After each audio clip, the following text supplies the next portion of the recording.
Zétéo, c'est chaque semaine un témoignage ou un enseignement, celui d'un témoin, d'un laïc ou d'un religieux, d'une personne qui s'est engagée avec passion à suivre le Christ, une personne qui apporte un message, qui répond à ceux qui traversent les épreuves, ceux qui souffrent, ceux qui doutent de Dieu ou du vide, ceux qui cherchent la vérité, la sagesse et l'amour, dans les religions et les sagesses. Bref, c'est chacun d'entre nous, chrétien ou athée, ou d'une autre religion, qui ignorons si souvent que l'amour absolu et divin existe, qu'il est très proche, qu'il est incarné en la personne du Christ, celui qui est à la fois Dieu et homme, celui qui est au cœur de notre cœur, qui nous connaît mieux que nous-mêmes et qui nous attend tout le temps.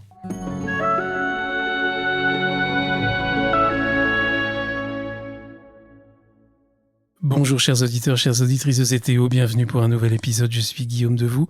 Je vous retrouve aujourd'hui à 5K, en plein été, avec une femme étonnante, pleine de vie et de mouvement. Alors Armelle de Thé, bonjour. Bonjour Guillaume. Pourquoi 5K ? Pourquoi on se retrouve à 5K ? Vous êtes en vacances ici à 5K ? Oui, je suis en vacances chez mes beaux-parents et j'ai la chance extraordinaire demain soir, samedi, de faire une dédicace au Yacht Club de 5K avec la librairie des Miels. La librairie des Miels. Je vais rencontrer plein de gens que je croise comme ça quelquefois sur la plage et qui sont super intrigués de ce que j'ai écrit. Et ça va être assez rigolo parce que je viens me dévoiler vraiment. D'accord. Après 30 ans. C'est la première fois que vous faites une signature ?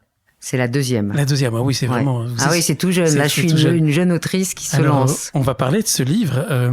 Et 5K, Yacht Club, plage, on est au bord de la mer. Au bout de la Côte d'Émeraude, j'en parle régulièrement sur ce podcast, même s'il n'est pas que régional, mais la Côte d'Émeraude, on peut dire que c'est le plus beau coin de France en termes de bord de mer. C'est la plus belle côte de France. Vous êtes d'accord avec moi ? Ça vous appartient. Ça nous appartient. Non, parce que moi j'ai du sang espagnol. J'aime le soleil du sud aussi. Ça, on va en parler du sang espagnol. Armelle, merci d'avoir accepté mon invitation. Merci en fait de m'avoir contacté il y a quelques mois. Vous êtes une femme, je l'ai déjà dit, pleine de vie, de passion. À l'origine, vous êtes une femme de communication, productrice audiovisuelle, fondatrice de Martine Productions. Drôle de nom, on en parlera. Moi, je crois que c'était lié au livre pour enfants Martine. Vous venez donc de signer un livre, Merveilleux abandon, l'histoire de votre vie. Elle se déroule avec une naissance, mais même avant une naissance. Il y aura une question d'adoption. C'est une question essentiellement d'adoption. Votre vie tourne autour du fait que vous êtes une enfant adoptée. Oui, mais je suis d'abord un enfant abandonné. Parce qu'il n'y a pas d'adoption sans abandon. Et je me définirais comme d'abord un accident. Après, un bébé seul. Et puis après, j'ai une deuxième naissance parce que je suis adoptée. On a dû m'adopter. Avant, la vie m'a d'abord abandonnée, puis après, on m'a adoptée. C'est plutôt ma définition au départ. C'est vraiment de dire... et d'ailleurs, mon titre, Merveilleux abandon, c'est l'abandon qui définit des enfants comme nous, singuliers, qui n'ont pas eu la chance d'être gardés par leur maman de naissance.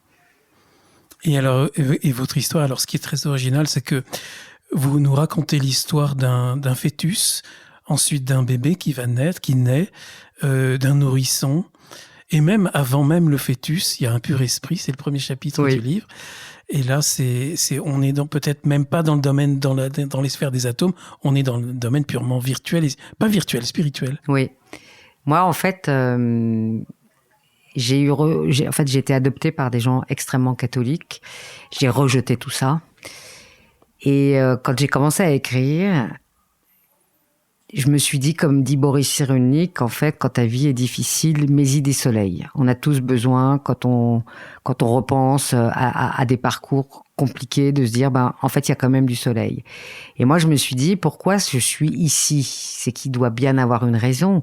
C'est que je me suis raccrochée à l'idée qu'on est quelque part dans l'espace, dans ce lieu indéfini, ce cosmos, et qu'il y a un moment où on attend le moment de notre incarnation pour venir se transcender. Et moi, j'ai beaucoup aimé m'imaginer comme un pur esprit qui n'attendait qu'une chose, de venir goûter à la chair. Et j'ai commencé en me disant, en fait, c'est ça qui me permet de me dire, tout ce que j'ai vécu d'aussi douloureux a une raison, parce que je suis là depuis l'éternité, Je suis juste de passage et j'y retournerai. Et alors, il y a une incarnation qui est particulièrement douloureuse. Oui. Et cette incarnation, vous la décrivez, on est dans les émotions d'abord du fœtus, mais surtout du bébé, du nouveau-né. C'est une œuvre d'imagination, évidemment, parce que vous ne pouvez pas vous souvenir. Et pourtant, on a l'impression que vous en souvenez. Alors, j'ai la chance d'être maman de 3 enfants. Donc, j'ai mis 3 enfants au monde. Et là, ça vous transforme. Mais vraiment, c'est quelque chose qui est... quand vous mettez un enfant au monde, vous regardez ce nourrisson, ce tout petit arrivé, et vous voyez sa tête toute fripée, toute à la fois pleine de vie, mais de douleur. Et vraiment, ça m'a connecté, moi, parce que quand à ceux que j'ai dû... Toujours, j'ai appelé ça mon trou noir, j'appelais ça mon os de poulet coincé. Et en fait, j'ai voulu vraiment raconter ce que moi, en tant que maman, et peut-être certainement en tant que ce petit bébé, je pense que si on avait cette conscience de ce qu'on vit dans le ventre de notre mère, c'est merveilleux. Je crois que se mettre en vie est quelque chose d'incroyable. Et j'avais envie de dire, moi, je crois qu'il y a une conscience chez le bébé, qu'on veut pas... On ne s'y penche pas, mais quand tout d'un coup vous regardez un tout petit nourrisson et qu'il a les yeux qui s'ouvrent tout petits et que vous arrivez à vous... moi je sens une connexion. Et je me dis, en fait, c'est comme un animal. En fait, moi j'adore caresser mon chien. Je suis sûre que mon fils me dit, mais maman, tu es ridicule, il comprend rien. Je lui dis, mais non, il comprend tout. C'est comme quand vous parlez à un nouveau-né. Je crois qu'il a tout compris. Mais justement, le nouveau-né... Vous parlez de sa grande difficulté même à sortir du ventre de sa mère. Il se pose la question, je sors, est-ce que je sors pas? Est-ce que cette vie à venir vaut-elle le coup? Est-ce que vous avez le sentiment d'avoir été pioché quelque part dans une mémoire cellulaire chez vous? Ça, on va en parler des mémoires cellulaires. Oui. Mais à un moment, je dis que je me planque et que je me fonde le long de la colonne vertébrale de ma mère de naissance, parce que je me dis, si elle prend conscience de moi, elle me fait sauter. Et je crois que le déni de grossesse, en fait, c'est comme l'histoire de l'œuf et de la poule. Est-ce que c'est parce que la mère fait un déni de grossesse que vous allez vous cacher, ou est-ce que vous sentez que votre mère va vous faire sauter, donc vous vous cachez? Donc elle est dans le déni. Mais moi, je pense qu'un enfant, il sent dès le départ s'il est attendu ou pas. Et que si on part et qu'on me suit, comme je suis programmée pour m'incarner dans cette vie, il fallait bien que je me protège d'un avortement potentiel. Donc, j'aime raconter que moi, le bébé, comme je voulais vivre et expérimenter cette vie d'enfant abandonné, il fallait bien que je me planque. Et donc, je crois que aujourd'hui, on a des films dingues. Je sais pas si vous avez déjà vu des vidéos, Guillaume, mais le bébé va toucher le ventre de la mère, le bébé suce son pouce, il fait des petites pirouettes. Il est déjà un petit être. Et alors, ce qui est impressionnant, c'est que ce bébé-là se rend compte tout de suite à la sortie du ventre de sa mère qu'elle ne le prend pas dans ses bras. Et il a c'est pas la romancière Armelle de Thé, mais c'est vous qui écrivez, mais c'est peut-être pas que du roman. C'est ça que je veux dire. Ce bébé est, dès sa naissance, confronté au drame du rejet de sa mère. Oui. Ça, vous pensez qu'il l'a vraiment vécu? Oui. Oui, vous l'avez vraiment vécu. Moi, vous voyez, là, même quand vous m'en parlez, j'ai quelque chose dans la gorge qui me gratte. Je serais capable de tousser. J'ai quelque chose qui se passe. C'est tripal au niveau de mon ventre. C'est l'os de poulet, à nouveau, là? Oui, c'est dans mes tripes. Je crois que quand vous venez au monde, la première chose, c'est, quand je dis, ses seins sont lourds et ils m'attendent. En fait, non. Et qu'un enfant n'est pas né pour être séparé de sa mère. Un enfant, c'est comme un peu une part animale. On dit que si on pose un nouveau-né sur votre ventre, il arrive à monter et à ramper pour aller chercher ce premier jet de lait. Mais moi, je ne l'ai pas eu. Et je le sens à l'intérieur de moi. Et je me dis, mais heureusement que la vie est bien faite, qu'on oublie. D'abord, sortir du ventre de votre mère, je crois que c'est pas facile. Parce que vous y êtes bien. Et on dit d'ailleurs souvent que c'est les garçons qui ne veulent pas partir. Et même moi, en ayant eu des enfants, la première chose que vous faites, c'est que vous le prenez dans vos bras. Vous venez le coller à vous pour ne pas vous détacher. D'ailleurs, aujourd'hui, je crois qu'on fait le pot à pot avec les papas. Donc, il y a ce côté purement, on va dire, animal. Donc même comme un animal, j'ai été blessée de ne pas toucher ma matrice. Je suis séparée, comme j'aime bien dire, comme une vulgaire mauvaise herbe. On m'arrache de ma terre. Et ça, je pense qu'à l'intérieur de moi, je l'ai pour la vie. Et je mourrai de ça, avec cette souffrance. C'est pas l'adoption. C'est ce moment précis où je pense que le premier regard. Et moi, je sais que les premiers regards avec mes enfants, je ne les oublierai jamais. Et que là, à cette époque, on est dans les années 67, on séparait l'enfant immédiat. Surtout pas le lien d'attachement. Surtout aucun attachement. Quand on savait qu'il y aurait adoption. Oui, abandon. Abandon. Parce que c'est pas parce que vous êtes abandonné pardon, oui, que vous êtes adopté. J'ai fourché. Je voulais voilà. dire abandon. Et je pense que... Oui, et aujourd'hui, même dans les GPA, on fait ça. En fait, oui, j'aime cette image. On vous arrache de votre terre. Et ça, je crois qu'à l'intérieur de votre corps, il se passe quelque chose. Il y a une décharge d'adrénaline, excusez-moi. Il y a quelque chose qui vous marque. Comme je crois que quand aujourd'hui on fait des expériences avec des souris et qu'on leur file un courant électrique, on voit que les cellules. Moi, je suis persuadée qu'au fond de moi, j'ai été marquée. Ça, c'est sûr. Et donc, j'ai aimé l'écrire. Et d'ailleurs, cette phrase m'est sortie toute seule, je dis, ciel, je suis en vie, que vais-je faire? Parce que c'est ce moment de bascule où vous savez que ça peut basculer dans la vie ou dans la mort, en fait, une naissance. Et peut-être que c'était une mort d'un état de symbiose avec ma mère que j'allais quitter. Donc je meurs à quelque chose pour renaître, et à renaître à quoi? À rien.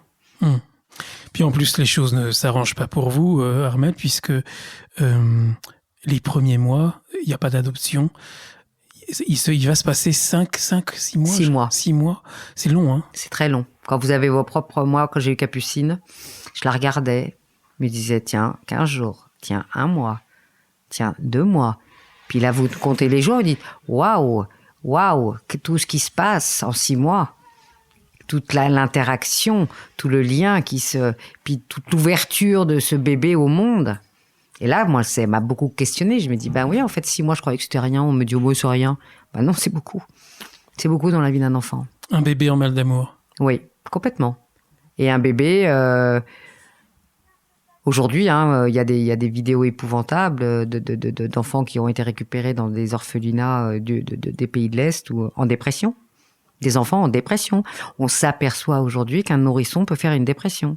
Donc, à ma façon, je raconte mon état dépressif et j'aime raconter mon monde intérieur. Il y a un papillon, Einstein. Oui. Ça, moi, j'ai bien aimé. Oui. D'ailleurs, la couverture du livre, c'est un papillon. Et le papillon, on le retrouve à l'intérieur.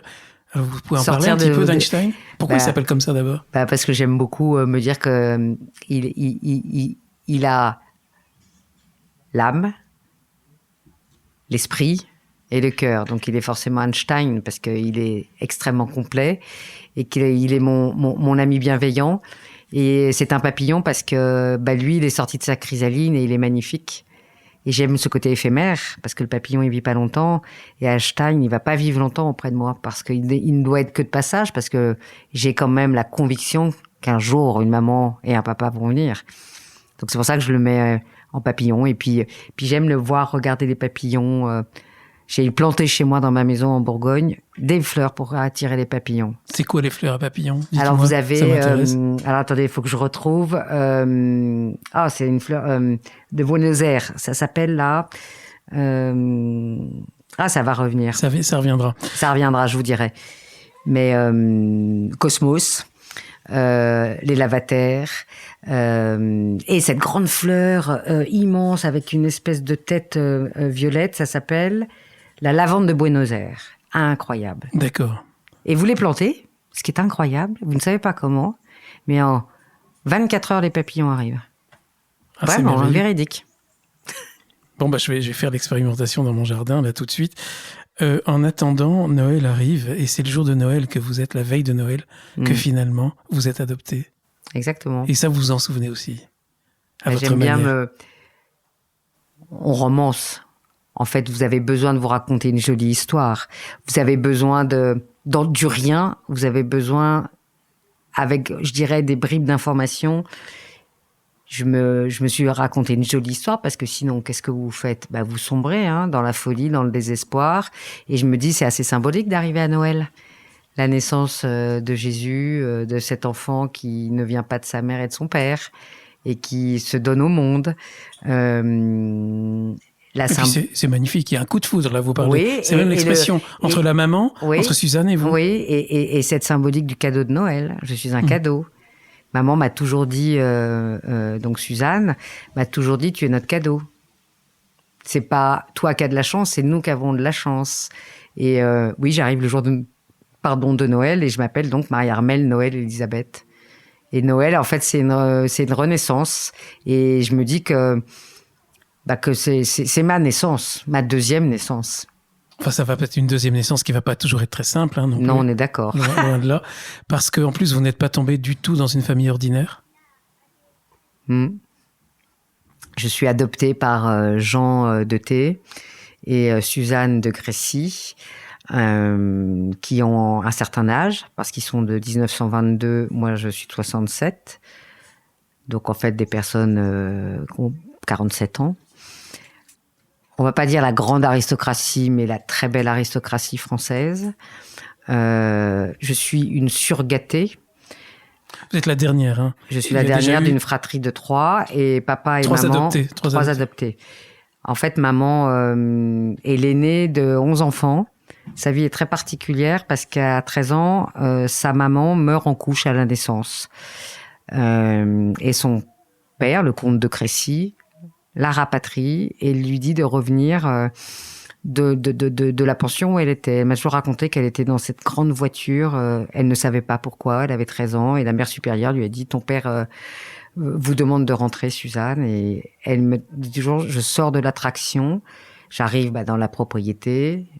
Je vois la lumière allumée. Mon père qui m'attendait et qui me dit « Ta mère vient de mourir. Nous passons à table. Prends sa place. » Donc en fait, j'ai une maman qui est à la fois extraordinaire et une maman universelle, qui était prête en fait à accueillir tous les enfants de la Terre, puisque déjà elle devient mère sans enfanter à 13 ans,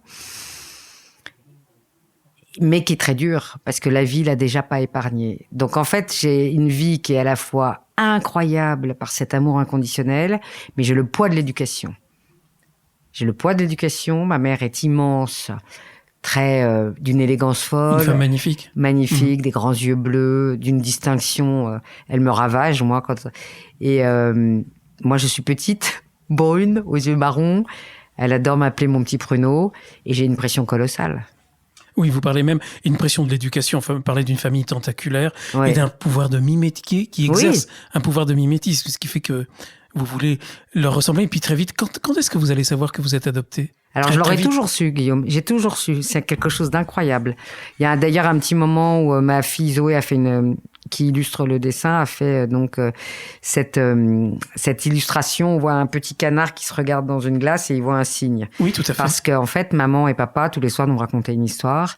Et entre autres, au milieu des histoires qu'ils nous disaient, il y avait l'histoire du papa et de la maman canard, qui avaient beaucoup d'amour à donner, mais qui n'arrivaient pas à avoir d'enfants. Et ils se promenaient au bord d'un étang et ils voient un petit cygne tout seul. Et comme ils ont beaucoup d'amour à donner, ils le recueillent. Et ils me disaient, on en a fait comme ça avec toi. Tu es notre petit cygne. Moi, j'ai pas cette souvenir. Moi, j'ai des copains adoptés qui disent ça a été horrible. Ça a été le jour de mes 10 ans. Ils m'ont convoqué dans le salon. Ils m'ont dit, tu vois, on va te raconter une histoire. Et là, c'est un autre tsunami. C'est une autre information qui vous ravage. Moi, ça a toujours fait partie de moi. Mais c'est ça qui est dingue parce que c'est ce que je raconte vraiment. Je pense que déjà là-haut, dans le cosmos, je savais que j'allais être abandonnée et adoptée. Et je tombe sur des parents qui me mettent dans cette logique.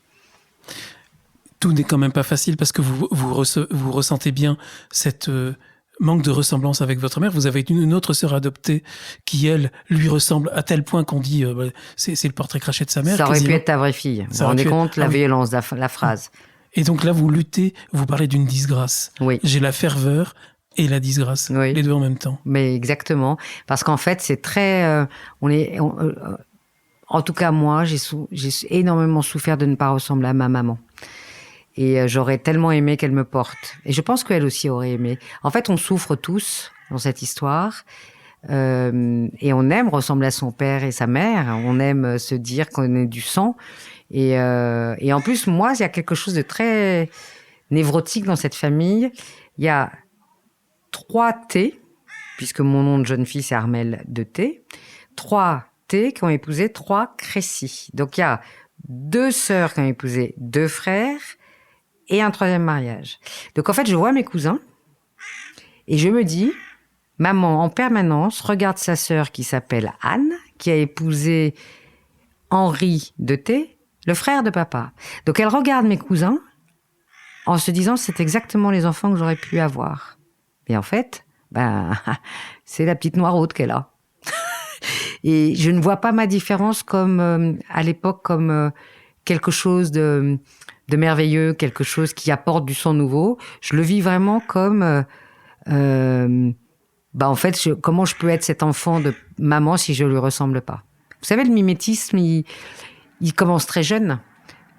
Moi, je me souviens d'essayer les chaussures de maman, d'essayer de me mettre le chignon comme elle. Aujourd'hui, vous voyez, oui. J'ai un chignon. Et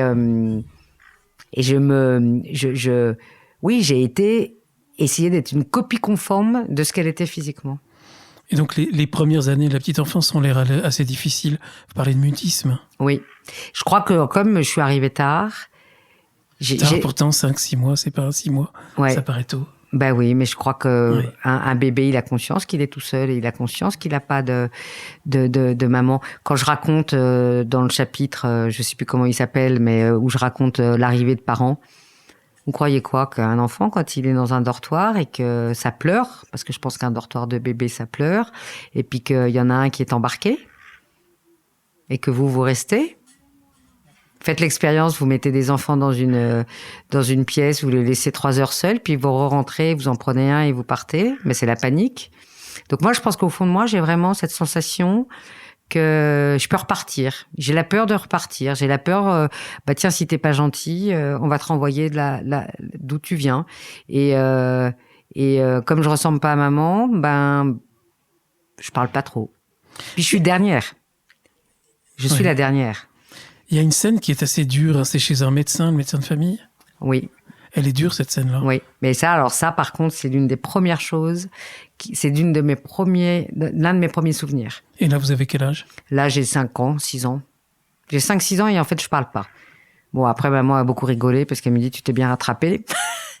Et en fait, maman va voir le médecin parce que je ne parle pas et que je suis mutique. Et vous savez, à l'époque, je sais pas si vous avez connu ça, mais les médecins vous mettaient à l'écart. Quand vous alliez chez le pédiatre, c'était les parents. Et moi, aujourd'hui, quand je me souviens d'avoir emmené mes enfants chez le médecin, ils sont sur mes genoux. Moi, j'étais dans un petit coin, mis un peu comme au piquet, je me souviens très bien d'une table et faire du pulse. J'adorais faire des pulses. J'étais très douée pour faire des pulses. Et ça parle. Et en fait, un enfant, ça écoute. On m'appelait un peu l'oreille qui traîne. Et là, j'entends cette première conversation qui est vraiment le médecin qui était assez avant-gardiste pour l'époque. Et il dit, mais en fait, Madame de T, vous devriez parler de ce qui s'est passé à Armelle, du fait qu'elle est arrivée tard, qu'elle a eu certainement une vie. Et en fait, maman, elle est dans le déni. Elle dit, mais non, on lui dit qu'elle est adoptée, c'est tout. On n'a pas besoin et on n'a pas besoin. Avant, il ne se passe rien. Avant, il n'y avait rien. Et en fait, lui, il est au courant de certaines choses et il en parle. Et un jour, assez tardivement, je poserai la question, maman, mais comment ça se fait que je sois arrivée aussi tard? Pourquoi ma sœur me disait que je n'étais pas l'enfant attendu?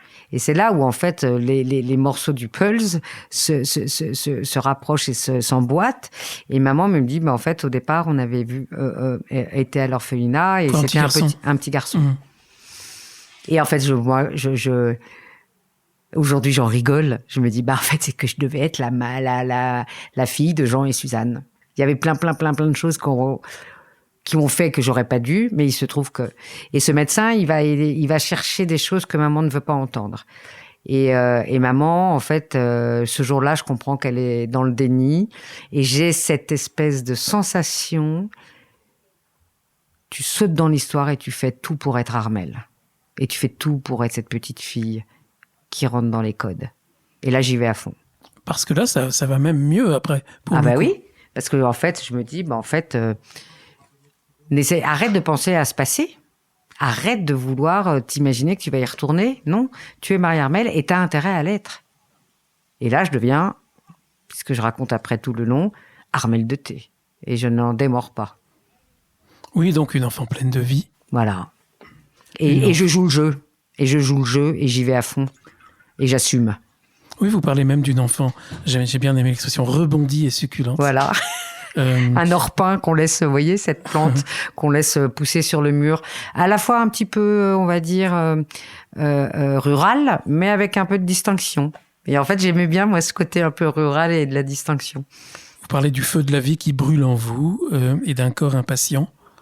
Et puis là, le corps impatient, il ne va pas être gâté parce que quand vous avez 11 ans, vous ne cachez pas 10 ans. Ouais. Il se passe quelque chose de grave là. Oui, de très grave. C'est pas l'objet du livre, mais comme j'ai décidé de raconter ma vie. C'est dans le livre. En vérité, ce qui se passe là me construit aussi. Je suis agressée. Sexuellement. Par un homme. Qui en plus, vous dites, lui, il sait qui je suis, il connaît mon histoire, donc il sait me manipuler. Il connaît ma faille. C'est un jeu d'enfant, il connaît la faille, et il va en profiter. Et il va en profiter. Mais comme les bons pervers. Le pervers est très intelligent. Je crois que vous le faites rentrer dans une pièce, il y a 100 personnes, il sait très bien vers qui se tourner, et il sait très bien qui sera l'objet de sa perversité. Et qui est capable de... Et moi, en fait, il sait que de toute façon, comme je souffre de cette blessure béante qu'est l'abandon, j'ai tellement peur de me faire abandonner que j'accepte tout. Et évidemment, vous imaginez bien, Guillaume, que je n'en dis rien à mes parents. Et que derrière, ça va durer 2 petites années et je vais cliver. Dégoût de soi. Vous avez un dégoût, une révolte, Oui, parce que c'est nous qui sommes sales, Guillaume. Pardon ? C'est nous qui sommes sales. Oui, c'est ça, oui. C'est pas l'acte et c'est pas la personne. C'est en fait... On va en parler 2 minutes parce que je pense qu'on est en plein dans toutes ces problématiques aujourd'hui. L'inceste et le viol, c'est pas forcément que physique. On peut avoir un rapport incestueux ou un viol par une façon de pénétrer en quelqu'un. Et la façon de pénétrer en quelqu'un, elle n'est pas forcément qu'avec le sexe d'un homme dans le sexe d'une femme. Et ça, vous voyez, l'autre jour, y a quelqu'un qui m'a posé la question en me disant « Mais est-ce que cette personne a couché avec toi ?» Je lui dis « En fait, ça ne s'est pas passé comme ça. »« Ah, alors tant mieux. » Je lui dis « Mais non. » Et je profiterai peut-être aujourd'hui de ce petit moment pour dire à toutes les femmes qui nous écoutent, même un homme qui, quand vous avez 14 ans, a touché votre sein sans vous en demander l'autorisation, ça s'appelle un viol. Et ça s'appelle rentrer dans l'intimité de quelqu'un sans autorisation. Et aujourd'hui, on est en train de s'apercevoir à quel point nous, les femmes, nous n'avons pas été éduquées dans ce sens-là. Et une femme, c'est elle qui décide et qui donne l'autorisation d'avoir un rapport intime. Et même, je vais vous dire, un doigt, tout. Je pense qu'on n'ira pas plus loin parce que les auditeurs comprendront. Mais c'est très important de dire ça. Et c'est pour ça que j'ai parlé de ça. Ça n'est pas l'objet de mon livre, mais ça m'a construit et ça m'a... Vous voyez, là, j'en ai la gorge sèche. C'est... Vous êtes à l'intérieur dévasté. J'aime bien dire, vous savez, quand je lisais le village là avec les petits bonhommes bleus, les Schtroumpfs. Ouais. Quand Gargamel il arrive et qu'il donne un coup de pied dans le village et que tout explose. Mais c'est exactement ce que quand je pense à ça, vous êtes à l'intérieur anéanti. Vous êtes dévasté. Et c'est là où après le pervers, il arrive très bien à continuer. Parce qu'en fait, vous êtes déstructuré, vous ne savez plus. Et puis un enfant, c'est tellement pur, il ne sait pas. Vous dites, il m'a totalement privé de ma lumière astrale. C'est l'expression que vous avez employée. C'est beau, ouais, ça a été long à retrouver. Ah ouais, ça a été très long. Et en fait, j'ai été Oui, puisque j'ai été abîmée. Enfin, c'est beau, c'est surtout triste. Vous êtes dans une famille pratiquante, vous allez à la messe tous les dimanches. Et là, il y a un prêtre qui est important dans la famille. Il a cité Père Tournefier. Tournefier, quel nom? Et vous entendez parler de pardon, mais c'est impossible. Impossible. Vous avez une violence, une haine. Et à côté de ça, vous sentez bien que c'est quand même... Ça vous brûle de l'intérieur. C'est la double peine, en fait, d'haïr votre agresseur. Et j'ai quand même cette phrase... pour me sauver, je clive. Je me dis, bon, allez, on oublie ce que plein d'enfants vous diront, plein de personnes agressées.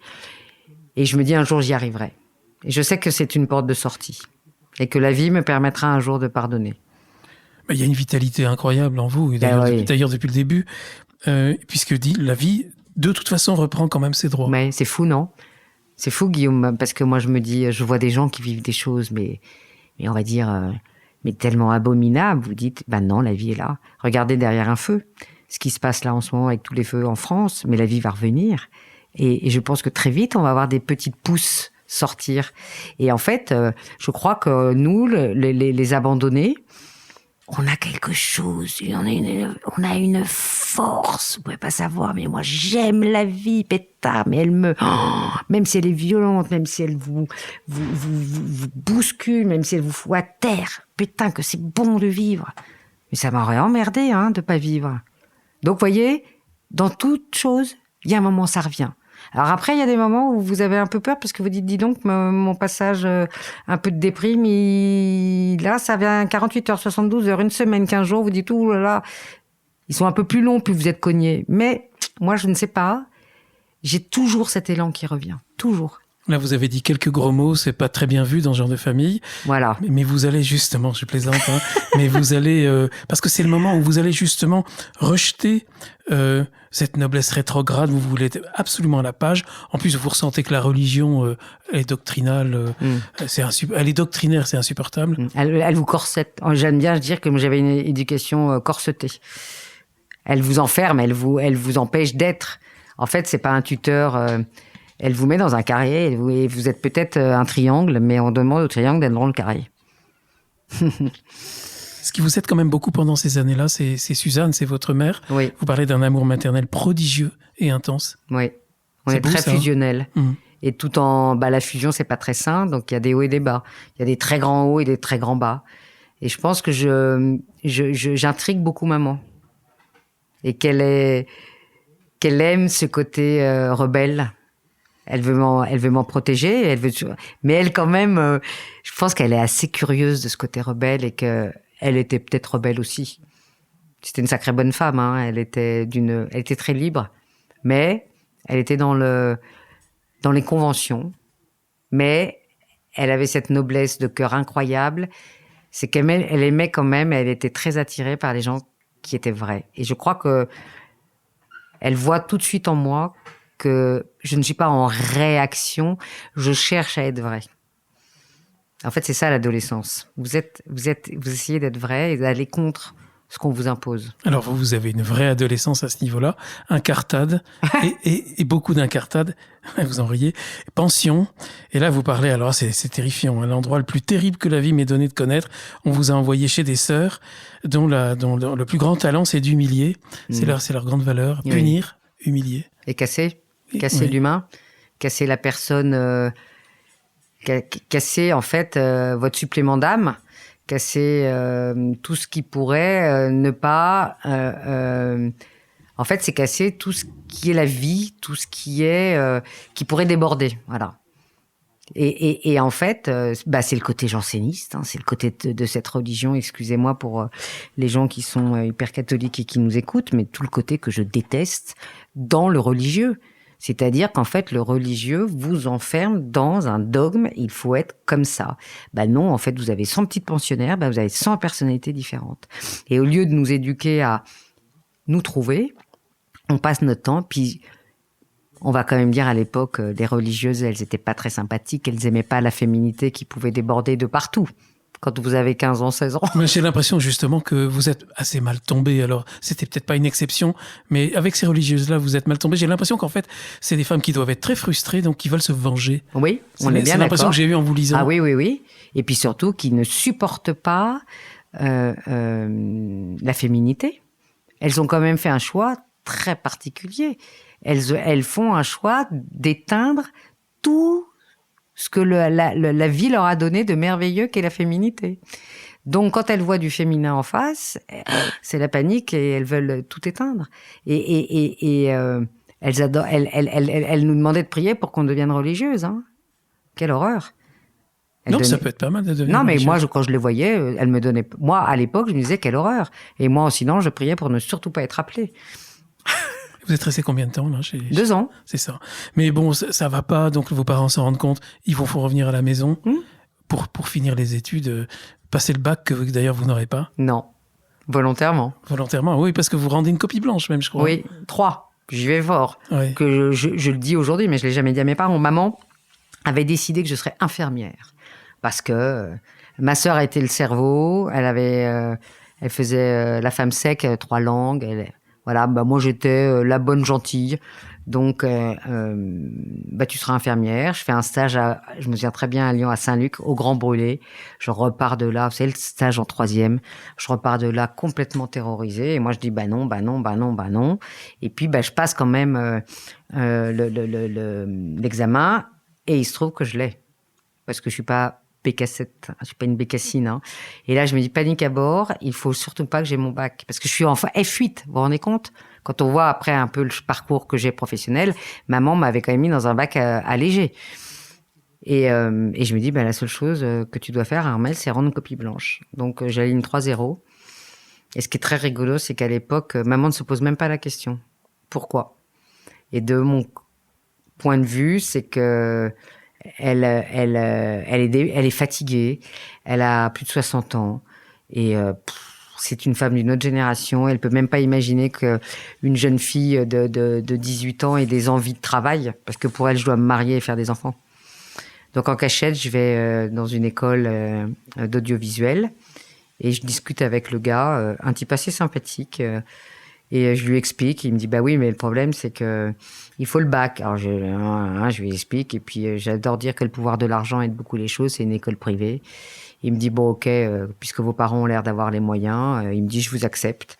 Et après, s'ensuit une nuit de discussion où finalement, maman cède et accepte que je fasse cette école. Mais pour elle, c'était dramatique. Je partais dans un monde horrible. Le monde des médias, de la communication. Oui. Puis pourquoi tu veux travailler ? Pourquoi veux-tu travailler ? Moi, j'ai été éduquée comme à l'époque, si tu n'es pas marié, tu n'es rien. Et pourtant, ça va plutôt bien se passer. Ah là, c'est une rencontre extraordinaire.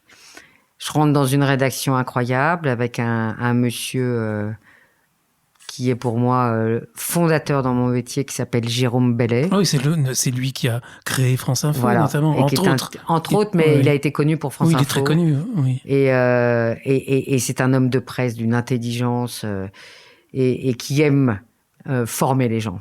Et qui vous dit, votre école de thé, on s'en fout, c'est ici, dans la rédaction. Et là, c'est ce que je raconte. Je sors d'un milieu complètement étriqué, où on est dans l'entre-soi des gens qui pensent la même chose. Et là, on est une vingtaine de personnes et on ne fait qu'échanger sur des idées avec que des avis différents. Et je me dis, mais c'est possible en fait de parler sans être d'accord, de se disputer, mais de s'entendre et d'échanger et de se dire, mais tiens, l'autre a peut-être une idée intéressante à m'apporter. Et surtout, Guillaume, qu'est-ce que je vois ? Plein de femmes autour de cette table. Plein de femmes. Et là, la femme, elle sert pas les cafés. La femme, elle a des idées et elle apporte dans l'échange. Il y a l'échange féminin-masculin. Ça, c'est vrai que moi, je peux en témoigner. J'étais aussi dans le milieu édition, média. Il y avait quand même beaucoup de femmes. Beaucoup plus qu'ailleurs. Beaucoup plus qu'ailleurs. Notamment dans la presse magazine où j'étais, il y avait beaucoup de femmes. Et elles savaient parler d'autre chose que de beauté. Et elles apportent quelque chose de beaucoup plus rond. Elles réfléchissent autrement. Les hommes sont pragmatiques. Et là, j'ai mon cerveau qui s'ouvre complètement. Je suis reconnue pour ce que je suis intellectuellement. et non pour un statut social, et non pour une projection normative. Et je m'éclate. Et en fait, je prends conscience que j'ai cette personne au fond de moi. Que, en fait, alors je vais pas dire que je suis double, mais je sens bien qu'en moi, il y a cette personne tempétueuse, cette personne artiste, cette personne qui a besoin de sortir des sentiers battus. Et que, en fait, je suis limitée dans mon déploiement. Et donc, je me barre de la maison. Et j'aime bien dire barrer. Mm-hmm. Je fais mes clics, Vous allez en coloc. Voilà, je vais en coloc. Et là, je vis la meilleure des vies. Et là, vous dites, ma mue est totale. Alcool, sexe, drogue. Je teste tout. Maman, brille. Voilà. Mais c'est vrai. Maman prie. Ouais. Maman prie parce que je lui échappe. Et pour elle, je suis partie. Désespérée, là. Ah oui. Sa fille est perdue. Ben oui. Et je suis partie chez le démon. Et papa, il est très... On en parlera parce que j'ai une image du père extraordinaire. Papa, oui, on va reparler de chacun d'eux parce qu'ils sont merveilleux tous les deux. J'ai confiance. Vous avez eu beaucoup de chance avec vos parents. Exceptionnel. Mais des dingues. Alors, malgré tout, mais il y a plus qu'une Armelle. On va découvrir qu'il n'y a pas qu'Armelle. Parce que c'est assez étonnant, vous allez quand même vous marier très vite. Et oui, parce que ça revient. C'est quand même la convention, il y a le sang qui parle. Là, vous êtes quand même très attaché. Alors, je tombe d'abord folle amoureuse du journaliste vedette. Dont on a parlé, d'un Jérôme. Non, vous avez Jérôme Bellet. Non, c'est très rigolo, vous n'êtes pas le premier. C'est pas Jérôme Bellet, ça n'est pas du tout Jérôme. Si vous relisez bien, c'est à la demande de Jérôme, on se retrouve en permanence avec l'animateur vedette de l'époque de TLM, qui s'appelle Yves. Yves Calvi. Et voilà. Et Non, mais je me suis pas trompé. Vous avez épousé un Jérôme qui n'est pas Jérôme Bellet. Voilà. C'est ça que j'ai... Non, attention, j'ai bien lu. D'accord. Ouais. Parce que moi, il y a des gens qui pensent que j'ai eu une grande aventure avec... Ils me disent, les hommes de ta vie s'appellent Jérôme. Je fais, non, pas du tout. Si vous lisez bien... non, ça, je l'avais pas bien lu. Alors. Voilà. Et donc, moi, je vis cette grande histoire avec Yves et je suis... parce qu'il faut savoir que comme j'avais été programmée à être mariée, j'ai déjà été fiancée. À 21 ans, j'étais fiancée. La folle. Mais évidemment, heureusement pour moi, j'ai un sursaut de clairvoyance et je romps mes fiançailles en me disant c'est pas possible. Et donc je vis cette histoire d'amour complètement folle avec Yves et surtout c'est la première fois que je suis d'égal à égal avec un homme et un homme qui écoute ce que je pense et un homme qui est aussi très intéressé par ce qu'une femme pense, parce qu'il dit le féminin est indispensable dans la réflexion humaine. Et puis en fait, il se trouve qu'il a été divorcé, qu'il est plus âgé, et je n'ose pas faire le pas. Et comme je lui dis, je lui rends mon amour, je lui rends son amour, et je rentre dans les rangs, et je rencontre mon futur mari, et c'est un coup de foudre, mais je sais qu'il faut que je me marie avec quelqu'un de ma sorte, parce qu'il y avait cette phrase que ma grand-mère répétait, « Marie-toi avec quelqu'un de ta sorte au pied de ta porte ». Et Yves, j'avais passé le Rubicon. Et ça, je ne me voyais pas faire vivre ça à mes parents. Et puis peut-être que moi, si je suis très honnête, la vie est très bien faite. Avec Yves, on se revoit et on s'aime passionnément d'amitié. Et heureusement qu'on n'a pas fait notre vie ensemble. Là, c'était bien fait. Mais je pense que j'aimais bien. Ça me rassurait aussi d'avoir un mari qui va avoir tous mes codes. Avec qui vous allez avoir alors donc une vie d'une jeune femme classique, à la limite. Je deviens parisienne. Voilà, très chic et tout, bourgeoise. Voilà. 2 filles qui arrivent très vite. Oui. Alors moi, avoir des enfants, c'est pas un problème. C'est bien au contraire. Je dirais que même c'est un peu... j'aime bien dire névrotique, c'est que je ne voulais pas que ça pose l'ombre d'un souci dans ma vie et je voulais que ça soit comme une lettre à la poste pour maman. Parce que la première fois que je suis enceinte, je vois maman qui me regarde et qui me dit « Tu sais, ma pauvre chérie, je ne vais pas pouvoir t'aider, je ne connais pas, je ne sais pas ce que c'est qu'être maman. » Et là, je lui éclate de rire. Voilà. Et je lui dis « Mais maman, mais qu'est-ce que vous me racontez? Vous êtes une maman parce qu'en fait, fabriquer un enfant, mais c'est d'une bêtise enfantine, vous n'en avez même pas conscience. » Et je lui dis « Mais en fait, c'est... à partir du moment quand vous donnez naissance que le job commence. Donc oui, j'ai 3 enfants, c'est merveilleux. Je retrouve toute la bande de TLM à Lyon, de Lyon à Paris, à Europe 1. J'ai une vie incroyable, je bosse avec des gens dingues et tout va bien. Sauf que la naissance des filles, notamment, j'avais cru comprendre, suscite une colère chez vous. Ah bah, chaque naissance est un gros problème. Oui. Alors, Capucine... Deux filles puis un garçon. Voilà, la Capucine, c'est l'excitation totale. Je sais plus si j'ai 24 ou 25 ans, donc je suis très excitée, j'ai réussi un truc. D'abord, je suis très angoissée quand je tombe enceinte d'elle, parce que comme je ne connais rien à ma biologie, bah, qu'est-ce que vous portez? Est-ce qu'elle va avoir la mucoviscidose? Est-ce qu'elle va avoir le nez de travers? Donc cette grossesse n'est pas très agréable. Et quand elle naît, bah, elle est toute formidable. C'est le portrait craché de ma belle famille. Je suis très rassurée. Je dirais, comme un animal, j'ai le droit de me reproduire. Donc je suis très excitée parce que ça y est, j'ai cassé la chaîne de l'adoption, de l'abandon, et j'ai donné vie. Et puis arrive Zoé derrière, et là c'est ma copie conforme. Et je on va dire, répare sur le regard que j'ai sur moi en tant que femme. Parce qu'en fait, c'est vrai, Guillaume, je l'exprime peut-être pas suffisamment bien dans le livre, mais j'adorais aller travailler dans toutes les rédactions, dans tous les lieux de travail, mais j'étais comme un esprit. Je n'avais pas de corps quand j'allais voir ces gens-là. J'ai toujours été très détachée de mon corps, parce que mon corps, comme il ne ressemblait à personne autour de moi, personne ne me ressemblait. Personne ne me ressemblait. Quand Capucine naît, c'est la première personne en qui je peux me retrouver. Donc c'est vrai que moi j'ai un rapport à ce corps qui est extrêmement bizarre. Donc quand Zoé naît et que c'est ma copie conforme, d'abord je découvre la petite fille que j'avais pu être à 1 mois, 2 mois, 3 mois, 4 mois, 5 mois, puisque d'ailleurs quelquefois je me penche dans le berceau pour aller chercher. J'ai un espèce de geste de recul parce que, ah là là, c'est moi que je vois. Donc je me découvre, enfant, bébé, nourrisson. Donc je suis dans toute cette, on va dire, problématique féminine. Ma mère de naissance, mes filles, moi, tout ça va bien. Et je me dis, tu es formidable, Armelle, tu as tout compris à la vie, tout va bien.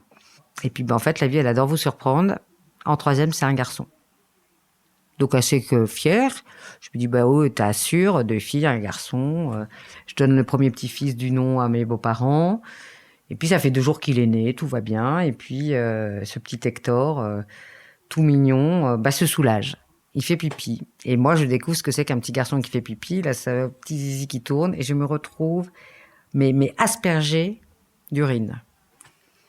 Et là, contre toute attente, il se passe un truc incroyable. Je me mets mais à fondre en larmes.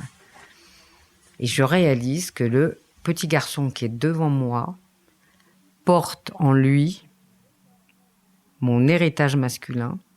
Parce que, ben oui, il y a bien un homme dans mon histoire biologique. Et je l'avais totalement effacé, Guillaume. Je ne pensais qu'à ma mère. Et là, il y a un vide abyssal qui s'ouvre sous mes pieds.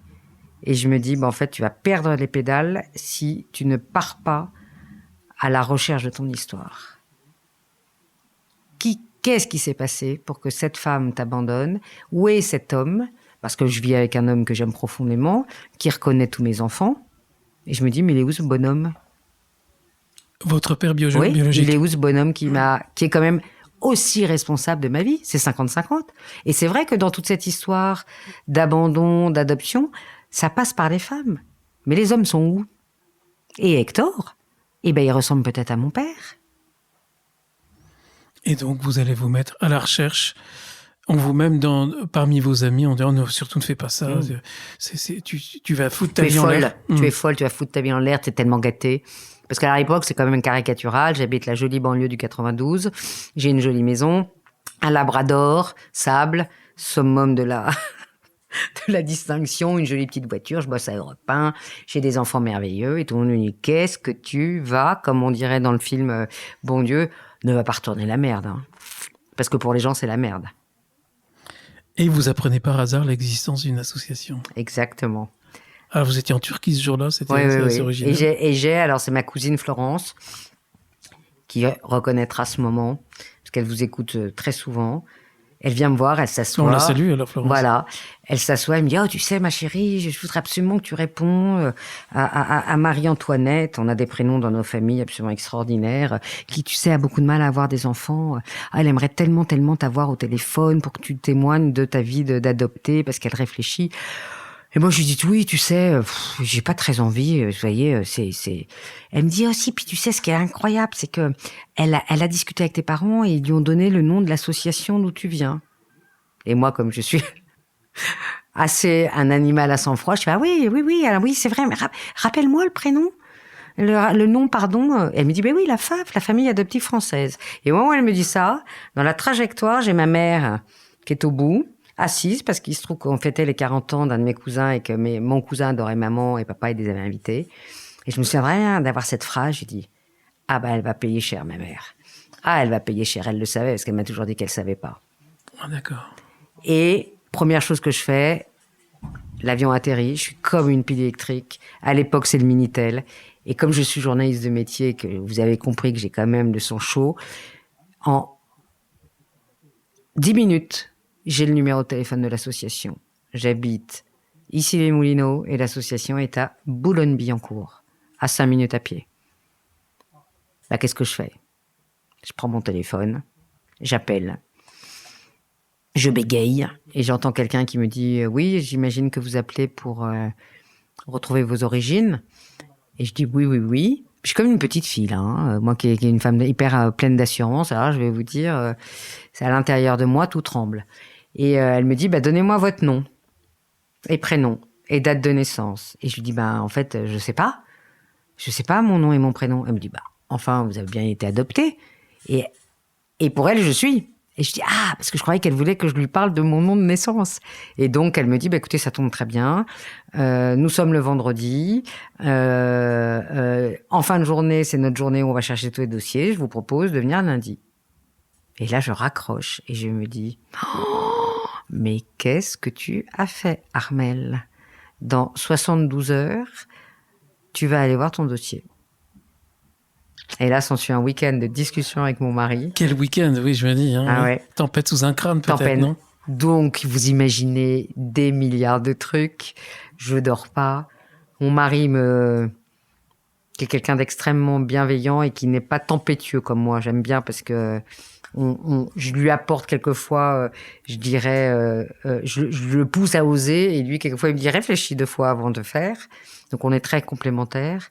Et il me dit, tu sais, Armelle, faut vraiment que tu réfléchisses tu ouvres la boîte de Pandore. Et une fois qu'elle est ouverte, et je le comprends, mais moi, je suis tellement curieuse. Et évidemment, je rêve que ma mère soit Françoise Sagan. Je rêve de tout, sauf de ce qui va m'arriver.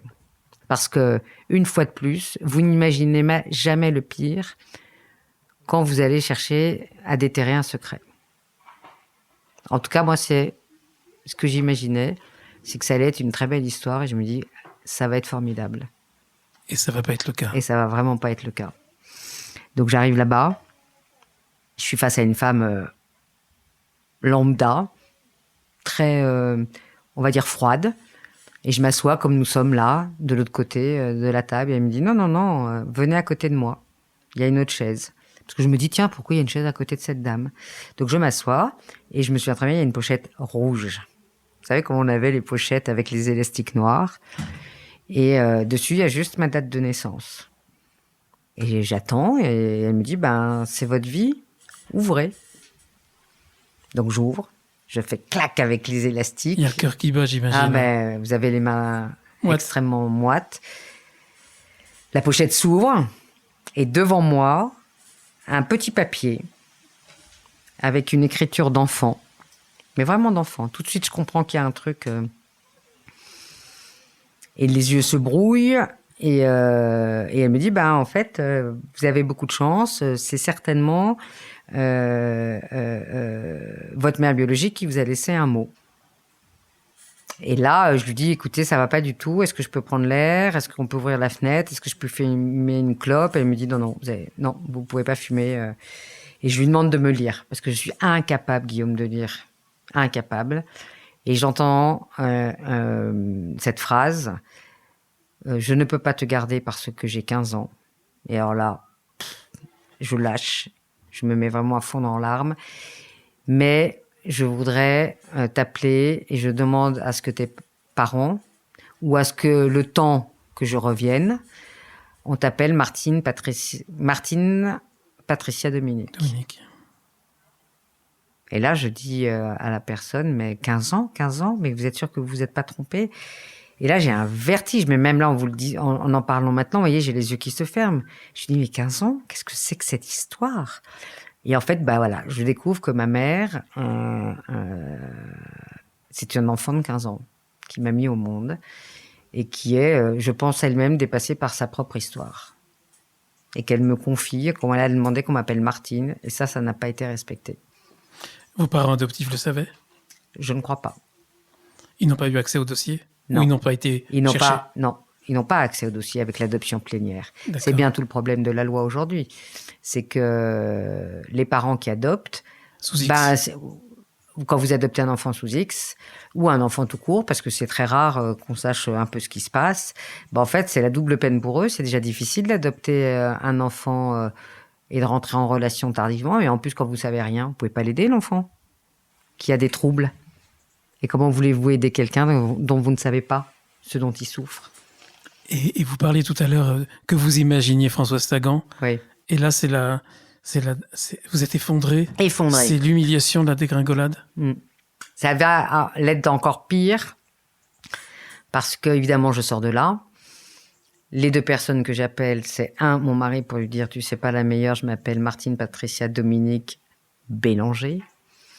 Et la deuxième personne que j'appelle, c'est mon patron, Jérôme Bellet, parce qu'à l'époque, je travaillais encore avec lui à Europe 1.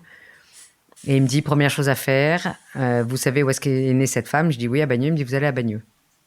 Et vous demandez sa fiche d'état civil. Je raccroche, qu'à l'époque, vous êtes dans une cabine téléphonique. Je prends ma voiture et hop, je file à Bagneux.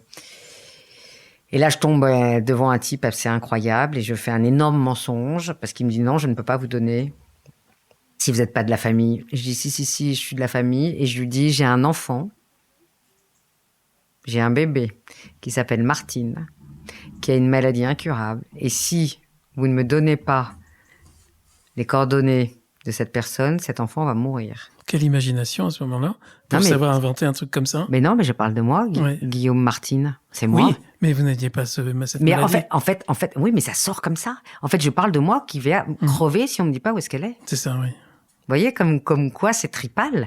Votre quête d'identité, elle est à l'intérieur de vous. Elle vous dépasse. C'est la première fois où j'ai une espèce je n'ai même pas intellectualisé ce que j'ai dit. C'est mon cœur et mon âme, c'est mon corps qui parle, c'est sauvez-moi. Je n'en peux plus d'avoir quelqu'un qui est en moi et qui ne sait pas qui il est. Et très gentiment, le jeune homme va me donner en fait l'identité de cette femme et j'apprends, et ça c'est d'une violence extrême, qu'elle s'est mariée à 18 ans. Et je me dis, ah la salope. Vraiment, hein, je me dis ça. Elle aurait pu venir me rechercher. En fait, à 3 ans près, j'aurais pu rester avec elle. Parce que j'ai quand même le fantasme, toujours, même si j'ai des parents extraordinaires, d'avoir envie d'avoir eu cette vie avec cette maman.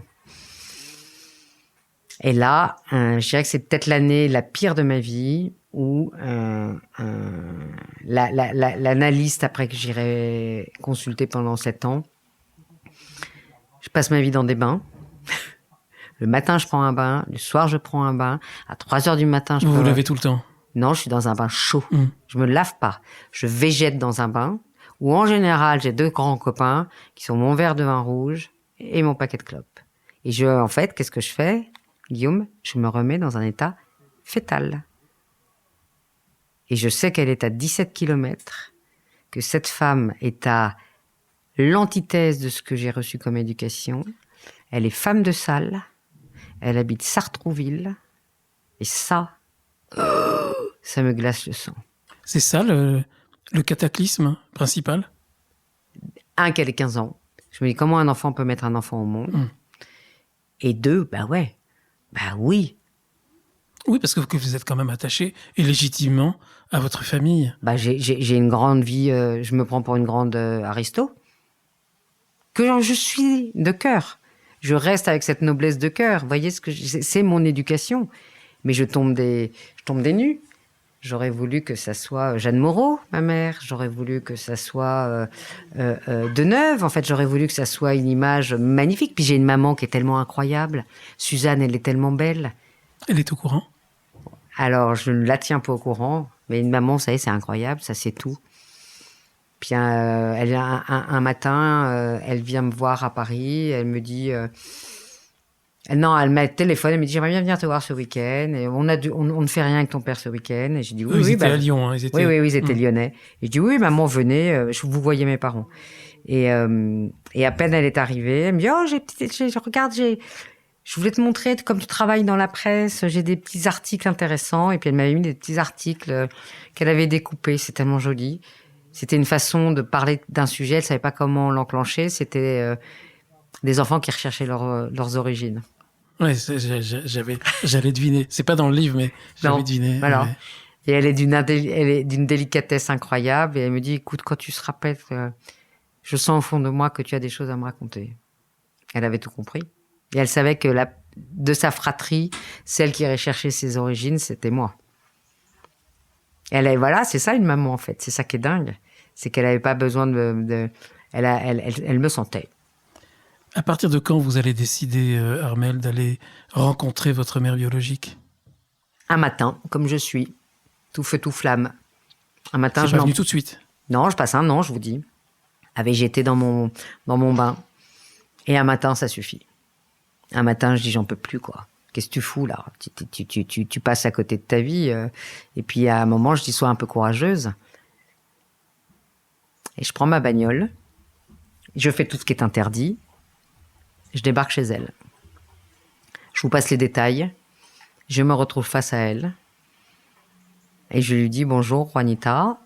Non, je lui dis, bonjour, madame. Je viens vous voir à propos d'un enfant que vous avez mis au monde le 27 juin 1967. Là, il se passe un gros silence. Hein. Et la personne me dit oui. Pourquoi? Et je dis parce que c'est moi. Vous imaginez de l'autre côté? On n'en reparlera jamais avec Juanita de ce qui s'est passé dans sa tête. Et surtout, j'imagine la décharge. Et elle me dit, c'est toi Martine? Oh, rentre. Je m'assois dans un espèce de petit appartement qui devait même pas faire la taille du salon de mes parents à Lyon. Je déteste les chats, Guillaume. Il y a, pour moi, à l'époque, 50 chats. Il doit y en avoir 4, mais qui sont tous là, à venir me frotter, épouvantable, à miauler. Vous parlez aussi de meubles aussi laids les uns que les autres. Voilà, je regarde et je juge hein, du haut de mon nom. Mais j'ai cette phrase extraordinaire. Elle me dit, il n'y a pas une journée, Martine, parce qu'évidemment, elle m'appelle Martine, parce que pour elle, je suis Martine, où je n'ai pas pensé à toi. Et en fait, là, elle ouvre quelque chose. Elle regardait Perdu de vue à la télévision, elle voilà. vous dit. Ouais. Et elle me dit, je rêvais de te voir arriver sur Perdu de vue. Et évidemment, je ne lui dis pas que mon voisin de bureau, c'est Jacques Pradel. Qui animait Perdu de vue. Voilà. Je lui dis pas. Et là, on a une discussion pendant 3 heures. Elle me raconte des choses qui n'ont pas beaucoup de sens. Elle cherche surtout beaucoup à savoir qui je suis. Moi, j'y vais à petits pas. Parce qu'assez vite, j'ai un peu peur. Je me dis, tiens, qu'est-ce que j'ai ouvert et est-ce qu'elle va venir m'envahir? Mais à la fin de cet entretien, je lui laisse quand même mon numéro de téléphone. Et derrière, en fait, je suis totalement perturbée. Et je fais un déni d'identité. Et je ne veux pas être née de cette personne. Et je ne veux pas être cette Martine. Et non, je suis Armelle de T. Et ça, on ne m'enlèvera pas. Et ça me va parfaitement. Et ça va durer un petit peu. Oui. Et je vais tout faire pour éteindre cet enfant intérieur, qui est en fait plus qu'un enfant intérieur, qui est cette première personne que vous êtes. Et qui est ce mystère qui habite en vous, qui est en fait ce petit bébé, cette personne que vous êtes au fond de vous à 100%, libre d'être qui vous êtes et que moi, j'ai complètement enterré et que je refuse parce qu'en fait, ça veut dire qu'il faut que j'accepte, on va dire les choses un peu de façon caricaturale, que je ne suis pas née d'une belle personne. Et c'est violent, hein, de dire ça. Et j'ai l'honnêteté de vous le dire parce qu'aujourd'hui, j'ai beaucoup de respect pour Juanita et je me dis, waouh, qu'est-ce que j'ai pu être snob. Mais c'est ce qui me faisait tenir droite. Et là, je vacille parce que ça veut dire qu'il va falloir que j'ouvre des choses en moi que je ne veux pas. Elle vous inonde de SMS. Hein, vous dites à cette période-là, vous vous enfermez dans le déni. Je fais la fête, je bois. Oui, mais on en a parlé en début d'émission d'un os de poulet dans la gorge. Et ça, vous allez faire toutes les analyses médicales possibles pour savoir ce que c'est. En fait, mon acouphène invisible dans le. Et en fait, oui, je peux être sur mon vélo, partant à un dîner, parce qu'on a la chance d'avoir une maison à l'Île-Dieu. Tout va bien, il fait beau. Mais j'ai la boule, j'ai un truc coincé dans la gorge, j'ai le cafard. Vous savez, cette espèce de sensation qui ne vous détache pas, vous êtes collé à quelque chose qui vous rend triste. Je ne sais pas à ce moment-là dans le livre d'où ça vient, je m'en souviens pas.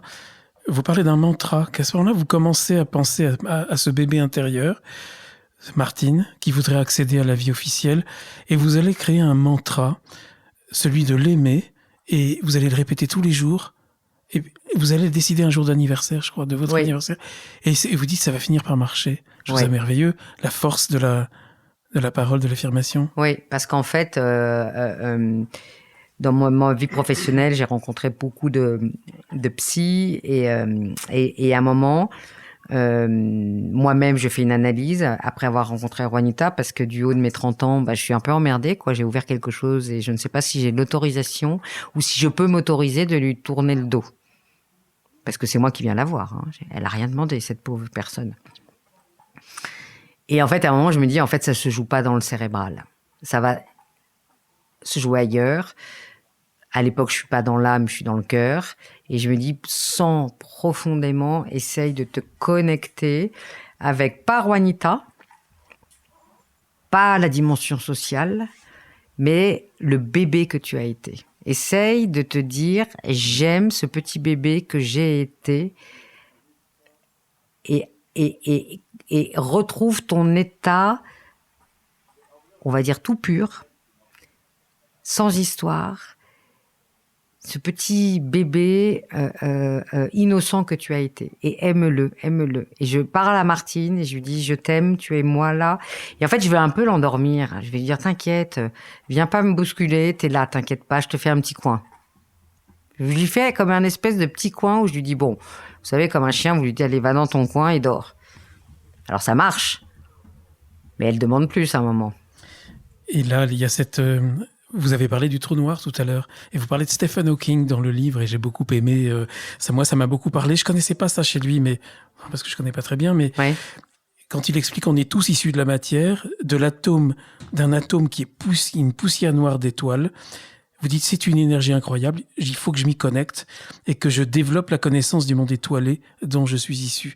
Là, on sent qu'il y a le début d'une vie spirituelle, en fait. Oui, ça se réveille en moi et je commence à me dire, en fait, laisse tomber, on va dire, ton animosité par rapport à la religion catholique, parce que je n'aime pas la façon dont les catholiques m'enfermaient, mais attention, parce que tu sens bien qu'il y a quelque chose qui, dans ta propre histoire, te dépasse. Et si tu es là, c'est que tu as quelque chose à vivre.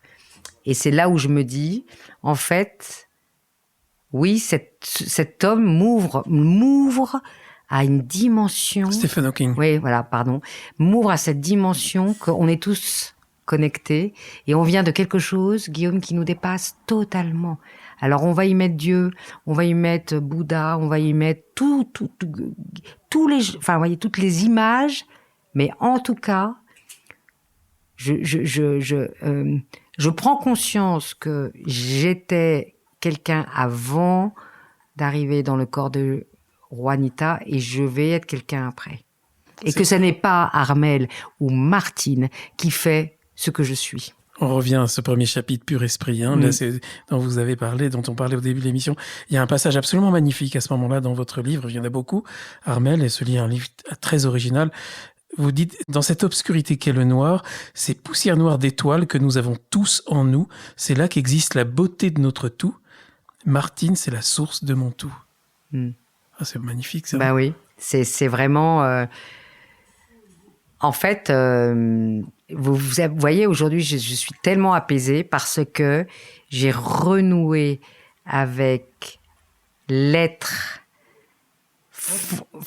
premier que je suis. Et je pense qu'on abîme en permanence ce que nous sommes en vivant notre quotidien avec toute cette pression du monde qui nous entoure, d'éducation, de réussite, amoureuse, et on oublie cette personne, j'adore dire, ce bébé intérieur qui nous habite et qui est une merveille. Et on vient de cette merveille, et on vient de cette merveille qu'est la création. Parce qu'en fait, de quoi on parle là? De la création. Et qui nous échappe. Mais on est création. Et en fait, on passe son temps à croire que c'est nous qui nous créons nous-mêmes avec l'extérieur. Non, c'est à l'intérieur de nous-mêmes qu'on se crée. Et si on se connecte, vous voyez, là, je me touche mon ventre. On vient de là. Et moi, maintenant... Alors oui, j'ai beaucoup de mal à prier. Quand je vais à l'église, je peux trépigner du pied, j'ai gna gna gna. Mais je me dis, descends au profond de toi. Ce que disait Mère Teresa. Descends, calmement, et retrouve cet endroit indicible où tu es toi à 100% et libre d'être ce que tu es. C'est ce que vit le petit bébé à l'intérieur du ventre de sa mère. Et c'est le miracle de la vie. Vous vous rendez compte, Guillaume, vous venez de 2 cellules, je viens de 2 cellules, et on a l'univers en commun. On peut pas l'imaginer. Et en fait, c'est ça. C'est ce que je dis aussi, c'est je me suis dit, accepte ce mystère. Tu ne pourras jamais comprendre le pourquoi de ta vie parce qu'après on va quand même parler de la façon dont j'ai été conçue. C'est qu'est-ce que tu fais avec et pourquoi. En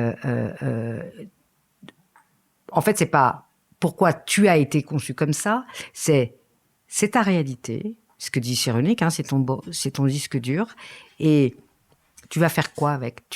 Comment tu vas en faire quelque chose? Parce que de toute façon, c'est pas toi qui décides de ta venue sur Terre.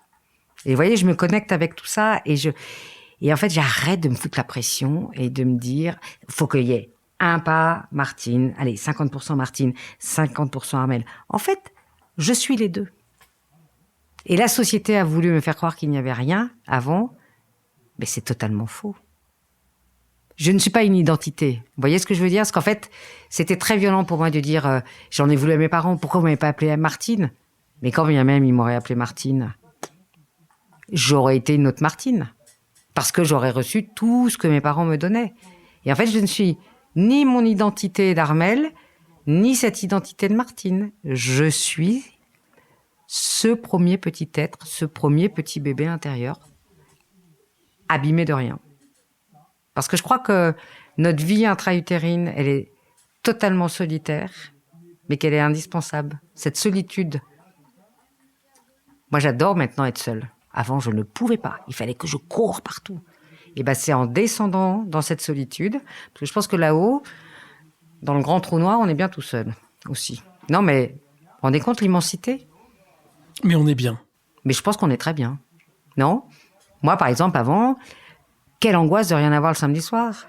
Quelle angoisse de ne pas être toujours occupé. Et vous vous rendez compte le monde dans lequel on vit aujourd'hui? On passe notre temps à nous remplir le cerveau. On est totalement déconnecté de nous-mêmes. Alors, ce chemin de réunification de Martine et d'Armelle, il n'est pas encore complètement gagné. Alors, il va y avoir aussi la mort de votre maman, de Suzanne, dont vous avez parlé dans des termes magnifiques. C'est vraiment une femme qui mérite d'être connue. Quand on vous parlait de son élégance, elle avait la délicatesse, la grâce de l'élégance. Enfin, j'ai beaucoup aimé. Et elle vous dit quelque chose de très étonnant sur son lit de mort, quelques jours avant de mourir. Vous dites, j'ai toujours cru que le but de la vie, c'était l'éternité. Je me suis trompé. C'est vivre ici et maintenant. C'est étonnant de la bouche d'une femme comme elle. T'as même envie de pleurer parce que vous voyez, je l'avais oublié que j'avais écrit ça. Et en fait, maman, elle pétochait de mourir. Et je pense qu'elle avait une foi parce qu'elle voulait croire qu'elle était éternelle. Et en fait, elle me dit, mais tous les jours, on vit une petite éternité d'être là. On vit l'éternité de sa propre finitude, on vit l'éternité de sa condition physique. Et elle me dit, mais à force de penser, d'être obsédée par cette éternité, je n'ai pas vécu... En fait, ce qu'on vient de vivre, là, c'est éternel. C'est là pour toujours. Et c'est ça qu'elle a voulu me dire. On est déjà une éternité en soi. Et elle me dit, vis, en fait, vis. Vous avez des beaux témoignages de vos parents quand ils meurent, de votre père quand il meurt. Il y a la page 231, j'ai noté le numéro, c'est absolument magnifique. Il dit, tu es ma merveille, mon rayon de soleil, que j'emporte avec moi et je vais réchauffer ta maman qui m'attend là-haut. Oui. C'est absolument magnifique. Ah oui, il était persuadé qu'il allait retrouver maman. Et voyez, c'est là où aussi, ça a été extraordinaire parce qu'on n'a pas vécu un an ensemble. Il m'avait dit, il est venu à la maison. Oui, il me dit, je voudrais finir ma vie auprès de toi. Je dis, super. Alors déjà, il me fait beaucoup rire parce qu'on avait beaucoup d'humour. Ça faisait 2 jours qu'il était là. Puis c'est un homme, vous savez, de 22. Donc tous les matins, il était debout, rasé, une cravate et on s'embarquait dans la vie. Et là, je me dis, mais qu'est-ce qui se passe, papa? Il est 9h30, il est 10h. Et puis, toc, toc, toc. Et puis, j'ouvre. Et puis, il est arrivé en janvier à la maison. Je lui avais acheté une grosse couette. Et là, je me penche, je dis, papa, ça va? Et il était très rigolo parce qu'il avait une moustache très coquine. Et il était avec la couette remontée jusqu'en haut, comme ça. Et il me dit, oui, je suis au paradis. Je dis, oui, mais il faut aller petit déjeuner. Il me dit, ah non, je suis prêt à mourir, je suis au paradis. Et là, je lui dis, ah non, papa, on n'est pas comme ça, on a des choses à vivre. Et en fait, on a tenu une année incroyable. Et en fait, par sa présence, il m'a amené aussi, il m'a emmené dans sa spiritualité qui était complètement différente de l'homme qu'il était à 50 ans. Il avait 96 ans quand il est mort, il est presque devenu bouddhiste. Alors il me demandait tous les dimanches de l'emmener à la messe, et on rigolait beaucoup parce que je disais, si vous commencez à me parler de la messe dès mercredi, papa, ça va pas le faire, je vais pas vous emmener. Il me dit, je m'en fiche, je sais que Jérôme va m'emmener. Mais il est devenu un être spirituel. Et voyez, et c'est là où en fait cette année aussi m'a rapproché de Martine, parce que j'adore dire que Martine, c'est ma part d'âme. Et en fait, il m'a vraiment montré que sa foi, ce n'était plus le dogme. Il avait foi en cette vie qu'il dépassait. Vous êtes quand même assez gâté à ce moment-là dans votre vie, Armelle Martine, puisque vous parlez de votre maman, on va reparler de Juanita tout à l'heure, Juanita, on dit? Oui, Juanita. Juanita, voilà, de votre père adoptif. Et puis il y a des rencontres, vous découvrez les méditations de Guy Corneau, on n'a pas le temps. Oui. Et puis il faut que les lecteurs, lectrices se développent, que les auditeurs, auditrices lisent le livre, Merveilleux abandon. Mais c'est méditations de Guy Corneau qui permettent de retrouver le premier bébé pur et sacré que nous avons été. Ça vous aide beaucoup. Mais j'aimerais quelques mots, si vous le voulez bien, sur Madame Languer, je sais pas comment vous l'appelez. Ah, Madame Bélanger. Madame Languer, méthode de reconstruction. Ah oui, bien sûr. Madame Languer et sa méthode de reconstruction de travail sur la mémoire cellulaire. Oui. Ça, vous voyez, c'est aussi la richesse de mon métier, c'est le fait que d'être productrice, j'ai rencontré... Là, à l'époque, je travaille et je fais beaucoup de vidéos féminines. Et puis, le féminin, il adore aller chercher des choses qui sont pas pragmatiques. Et Cosmopolitan me dit, est-ce que vous pourriez aller voir telle personne? Elle fait des choses assez incroyables pour des femmes qui sont atteintes de la maladie, du cancer du sein. Et le cancer du sein, on dit que c'est très symbolique chez une femme et que ça révèle, en fait, que c'est pas anodin. Et en fait... j'ai une place très rapidement et je devais filmer une patiente. Et il se trouve que cette femme ne vient pas. Et Madame Languer me dit, est-ce que vous voulez tenter l'expérience? Et moi, je dis oui. Et alors là, je m'allonge sur un canapé et elle me prend le pouls. Et elle commence à me parler de choses. Mais vous savez, c'est vertigineux. C'est comme si je me liquéfiais à l'intérieur de moi-même. Et elle sent et elle me dit... Dès le départ, et elle ne savait pas, elle me dit, je sens un bébé qui vit en vous. Vous êtes encore en état de petit bébé. Elle ne me parle pas de petite fille. Et là, en fait, s'ensuit après des séances où elle m'explique que je viens et que je porte en moi une histoire féminine et masculine très violente. Et elle me dit, vous êtes... alors après, on y croit, on n'y croit pas. Hein.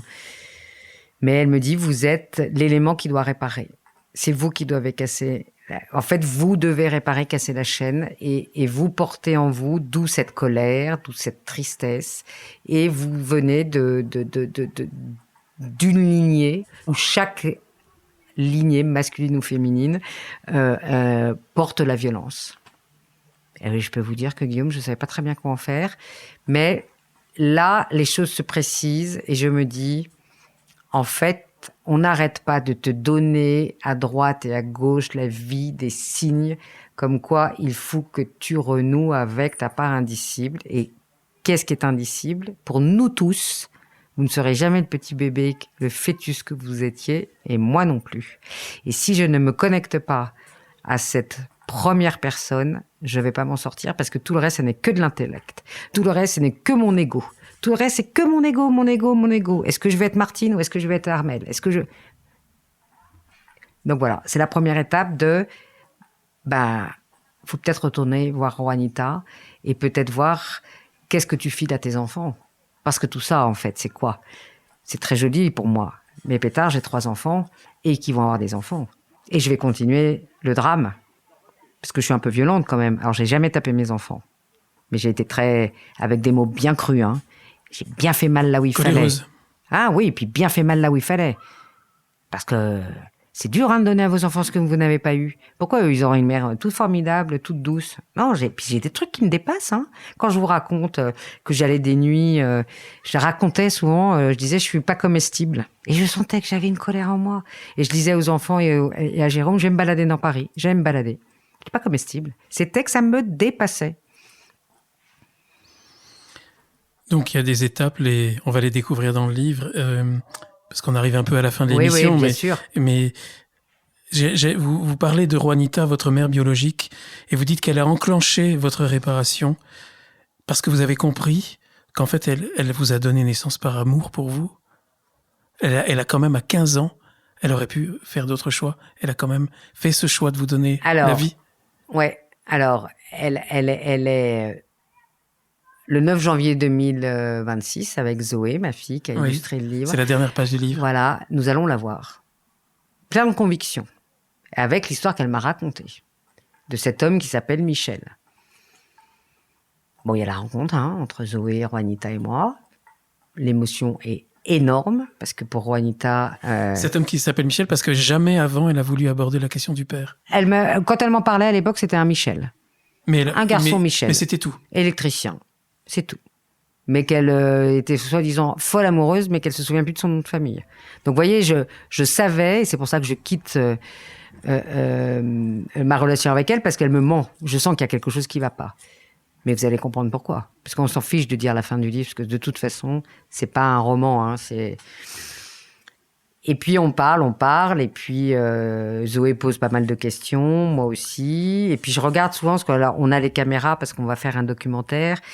Et souvent, je regarde la réalisatrice et elle est fait. Tout ça, ça se passe entre femmes, j'adore. La preneuse de son, c'est aussi une femme.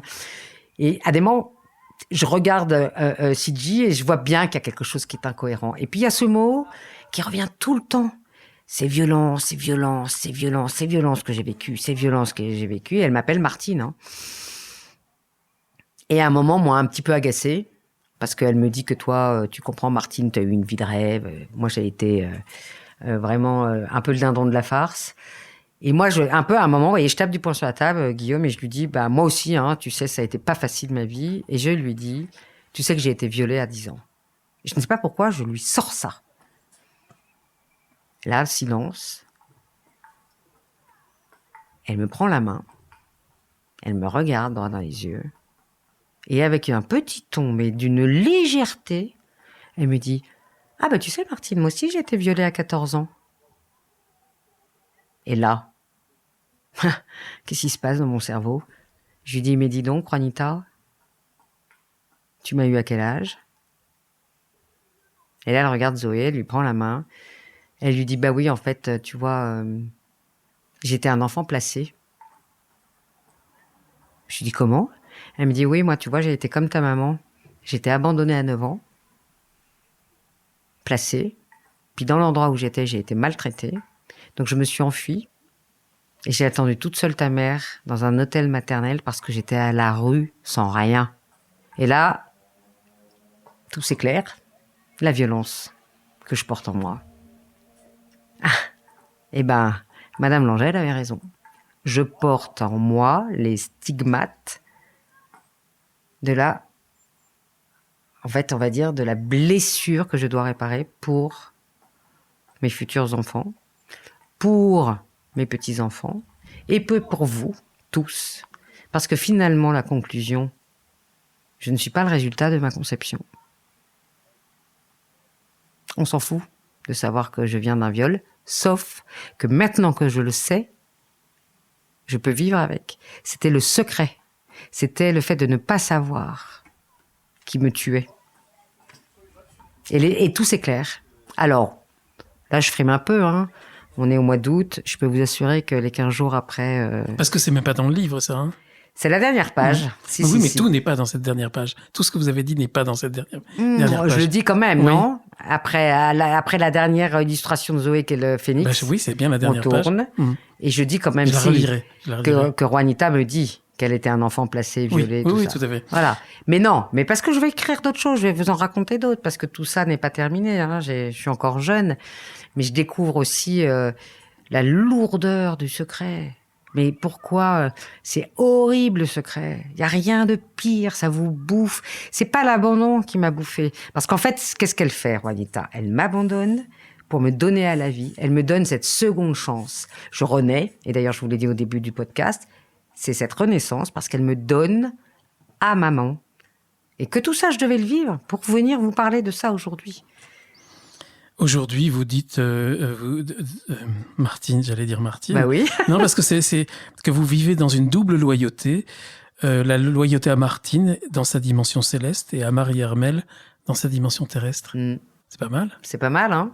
Il y a une cohabitation qui est assez sympathique. Facile, et en fait, Martine, c'est ma part d'humanité. Martine, c'est mon supplément d'âme. Et le fait de l'avoir refusé depuis toujours... C'est refuser le merveilleux, refuser la spiritualité qui était en moi et surtout le sacré. Martine, elle est le sacré qui existe en moi. Et le sacré, c'est quoi ? J'aime lui donner un visage. C'est le petit fœtus que nous avons été. Parce que quand vous naissez, et moi, maman, elle me racontait ça, quand je recroisais un SDF ou elle me disait « N'oublie jamais, Armelle, que ça a été le plus merveilleux des bébés. » Et je vous assure que quand vous vous couchez avec ça, et que vous vous réveillez avec ça, et de vous dire que toute personne qui vous entoure est une merveille de la création, ah bah dis donc, votre vie, elle est différente. Et c'est là où, mais on en fera un autre podcast, la notion du pardon arrive. Parce que la personne qui vous a fait du mal n'est pas un violeur. Il vous a violé. Il n'est pas défini par son action. Mais ça, on en reparlera. Parce que c'est ce que j'ai compris en me connectant à Martine. Et vous continuez de découvrir, en fait. Mais avec l'art, vous voyez, même en parlant avec vous, avec mes signatures. Mais j'ai jamais été aussi heureuse. Parce qu'en fait, je suis réunie dans nos dimensions. Quelle chance. Enfin, donc, vous l'avez payé cher, hein, quand même. Oui, mais voyez, Guillaume, j'ai pas la foi au Jésus des catholiques. Je sais que je suis un être sacré, avec une dimension divine. Et c'est ça qui m'a mis en paix. N'oubliez pas le Jésus tout court, catholique ou pas catholique. Non. Moi, c'est un petit peu ce que je... Oui, mais voilà. Peut-être, et j'aimerais bien, mais on en reparlera. Parce que je pense que oui, ce Jésus, il est fondamental dans notre aide à nous connecter au sacré. Il ne se réduit pas à ce que les religions ont fait de lui. On est d'accord. Une magnifique phrase, on va peut-être se quitter là-dessus, Armelle Martine Armelle, si vous le voulez bien. Dans le livre qui est à la fin, je me demande si ça ne sera pas le titre, il est un peu long, mais on va voir. La vie m'avait abandonné à ma naissance, aujourd'hui je m'abandonne à elle. C'est ce que j'essaye de faire. Parce que elle est coquine, la vie. Hein. Elle aime en permanence vous rendre totalement que dans l'ego. Elle vous emmène tout. Et je me dis, Armelle, lâche. Mon père me le disait. Et en fait, c'est quoi lâcher? C'est s'abandonner. Parce que dans abandonner, et ça j'adore le dire, il y a donner, il y a don et il y a né. Donc j'aime me dire, Martine Armelle, aujourd'hui, donne-toi le don de naître en t'abandonnant à la vie. Voilà. Magnifique. Donc, merveilleux abandon aux très bonnes éditions Jouvence, avec Armelle de Thé, Armelle Martine de Thé. Merci infiniment. Merci Martine. Guillaume, c'est un immense plaisir. Merci. Pour moi aussi. Vous m'avez fait encore avancer. Ben oui, vous faites moi aussi, bien sûr, et tous les auditeurs, les auditrices, j'en suis sûr. À bientôt pour un prochain épisode et avec vous aussi, Armelle. Au revoir, merci.